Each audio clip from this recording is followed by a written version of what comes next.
आसमां नहीं हम, बातिल से दबने वाले ए आसमां नहीं हम। 100 बार कर चुका है तू इम्तिहान हमारा, 100 बार कर चुका है तू इम्तिहान हमारा। जनाब सदर, मोहतरम अज़ाज़ इकराम और मेरे हम मतलब साथियों, अस्सलामु अलैकुम।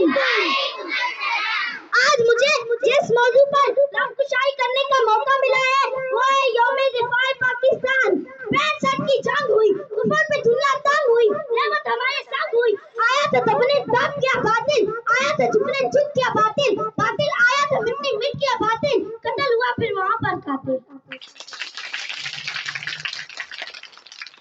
सदर अली खान हिम्मत जुर्रत और बहादुरी से मिले शहीदों के लहू से लिखे जाने वाले जज्बात की तारीख को यौम दिफाए पाकिस्तान के नाम से याद किया जाता है।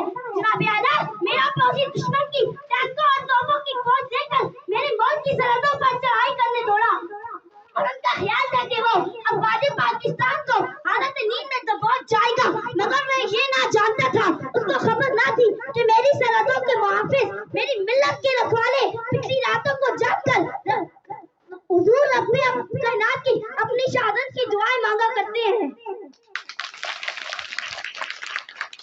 जनाबे वाला, मेरी मिल्लत के मुहाफिज उठे, हिम्मत और जुर्रत का लिबादा उड़ा और दुनिया का सबसे बड़ा टैंकों का कब्रिस्तान बना डाला। शहादत की मुतलाशी मेरे शहीद हुए और 52 सेकंड में दुश्मन के 5 जहाजों को ढेर कर डाला। हमें तुम दिखाते हो नीचा जहां से, हमें तुम दिखाते हो नीचा जहां से, असल में तुम्हारा इज्जत नहीं है, असल में तुम्हारा इज्जत नहीं है। कहो तो कोई और रुख भी दिखा दे, अकेली हम में शराफत नहीं है। जनाबे वाला, 6 सितंबर 1965 के दिन हमने अपने दुश्मन को बतला दिया कि जो कोई भी मेरे वतन की तरफ एक उंगली उठाएगा तो उसका हाथ उसके बाजू से अलग कर डालेंगे, और जिस किसी ने भी मेरी कौम की तरफ एक मेरी आंख उठाकर भी देखा तो खुदा की कसम उसकी आंखें नोच कर उसकी हथेली पर रख देंगे। और मैं अपनी तकरीर का इख्तिताम इस शेर से करूंगी।